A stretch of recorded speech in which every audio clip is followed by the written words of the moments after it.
Chào mừng quý vị đến với phần 2 của chương trình Câu chuyện kinh doanh trên kênh truyền hình FBNC với khách mời là ông Dan Seidman, một trong 12 chuyên gia huấn luyện bán hàng hàng đầu của Mỹ.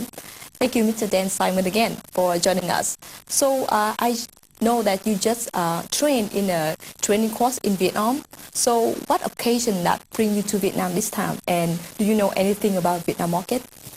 Well, first of all, I'm here because Sales and Marketing Executives International and their representatives here in Vietnam, SMEI Vietnam, brings me in because they're certifying sales professionals and marketing professionals. So there's some global standards that have put in place, and there's a 600-800 page book that you have to study, and it shows that you work hard and you believe in your commitment to your profession as a marketing or sales professional. And we have a once-a-year event, and this has been the event for this year. We did secret language of influence training, and we did training on objection handling. What do you do when you get resistance from buyers? And so that's what the whole experience was about, is to help people understand if they're serious about their careers, then they will get certification as sales and marketing professionals. So what were the attenders of the course?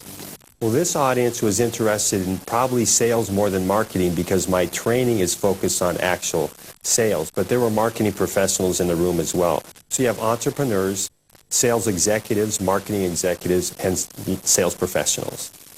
You know that culture always play a big part in the economy.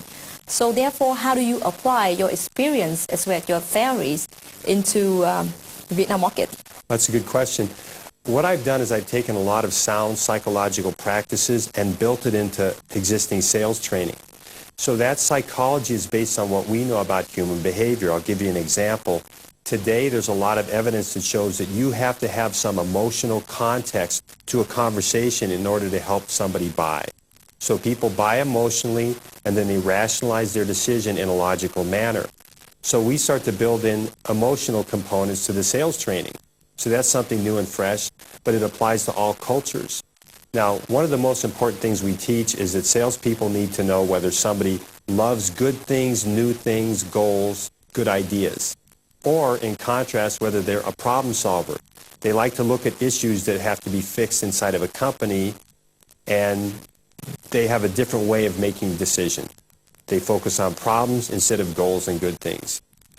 Now, that's true of all cultures. Some cultures just have a different percentage of people that are trying to attain goals and people that are trying to solve problems. So in the training, what we did was we taught everybody, you have to know whether to speak to a person one way if they're goals-oriented and another way if they're problem-solving-oriented. And it's a huge aha moment for salespeople to realize that if I get a little flexible and change how I speak to people, more of them will buy from me. Have you ever conducted any research on the Vietnamese culture before you came here? Not before. I'm in the process of doing it now as we start to develop sales training that's culture and country specific. And do you have any comment on the sales skill of Vietnamese people? You know, I'm starting to experience that as I go along, and it's the same all over the world. The people that distinguish themselves as sales professionals are hungry to learn.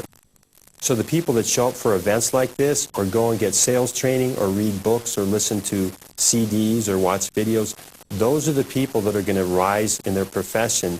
And that's true in Vietnam as well as anywhere else. You can tell the ones that are hungry, and they're the ones that will make more money.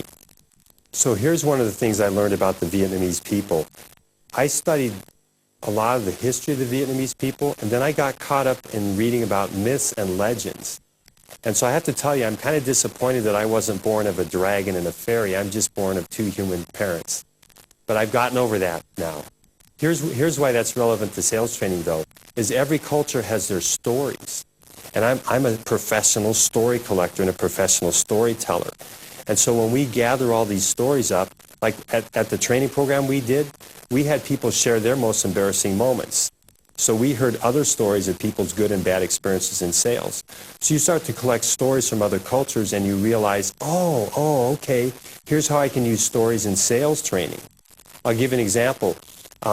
Let's say you come home one day after school and you tell your parents, Mom, Dad, I figured out what I want to be when I grow up. I want to be a doctor.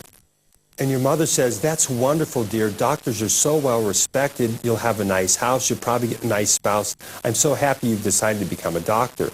What does your father say on the other hand? What do you think your father would say? Maybe he agrees as well. Maybe, but some fathers would be a little bit nervous about their little girl wanting to do something like that because he might say something like, are you sure you want to be in school for so many more years and you want to work with sick people all the time? Do you know how much malpractice insurance costs for doctors? Are you sure you want to be a doctor? So again, we use stories to teach what I described before.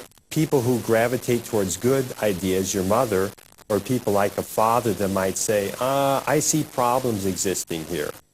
And that's why what we're going to do is look at the Vietnamese culture and figure out how to use stories to build that into sales training. So you think you're going to have more training courses for Vietnamese people in the future? Yes, we want to do that. And what really needs to happen, a couple things should happen. The major corporations, the global organizations that sell here need to get on board and say, we want to help people get better at selling. They need to support initiatives like SMEI Vietnam. But the other thing that has to happen, that's starting to happen in the United States, is the colleges and universities are beginning to have sales courses because 60% of the graduates from university in the U.S. go into sales-related jobs. 60%. That's a crazy number. But there's no training for it. So here, it's going to be the same thing. People will want to get in the sales profession, but they won't have any skills. But if the schools get behind that and start to have courses, all of a sudden there'll be internship opportunities and the big companies will support the schools and the sales classes, and you'll see a lot of impetus going in the direction of getting sales training in Vietnam. I see. What do you think about your partner in Vietnam, I mean SMEI? Well, there's some real top-notch sales and marketing executives involved with the organization. And I know because SMEI International is very picky about who they do business with. And to choose some people in Vietnam this past year, it's been a year since they've been partnering, it's a big deal for the organization to pick the people they've chosen. So I'm excited to work with them. We've had several private meetings about developing sales training, about coming back. I expect to be back in another 2 months. Maybe at the most, and to bring some other people to do other type of leadership and management training as well. So what is your expectation in the Vietnam market in the future, I mean in sales and marketing industry? Oh, in the industry in particular? Well, I think there's always been a battle in big companies between the marketing and the salespeople. So the marketing people tend to say, you're not using our literature or getting leads that we give you and turning them into sales. And the salespeople are always saying things like, you give us all this information and you don't necessarily know what's going on out in the real world, in the field.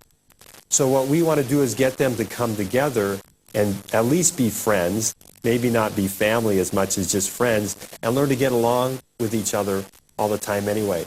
But sales training, when salespeople take more of the leads that are generated and turn them into business, then the marketing people will be happy. They can say, see, I did a good job finding these leads. And the salespeople will be happy because they make more money and generate revenue for the organization. So your training is mostly on sales only, not marketing. Yes, I do a lot of marketing work with entrepreneurs, what we call guerrilla marketing.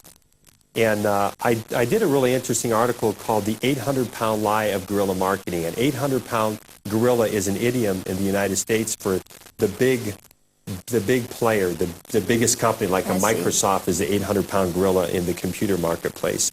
And the 800-pound lie is that if you just do good marketing, then people will make money. But the fact of the matter is, if your salespeople aren't trained properly, they can't turn that marketing business into closed business.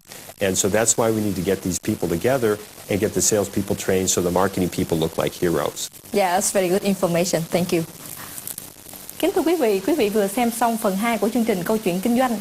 Xin mời quý vị nghỉ giải lao ít phút để chúng ta có thể quay trở lại với phần 3 của chương trình trong vòng ít phút nữa.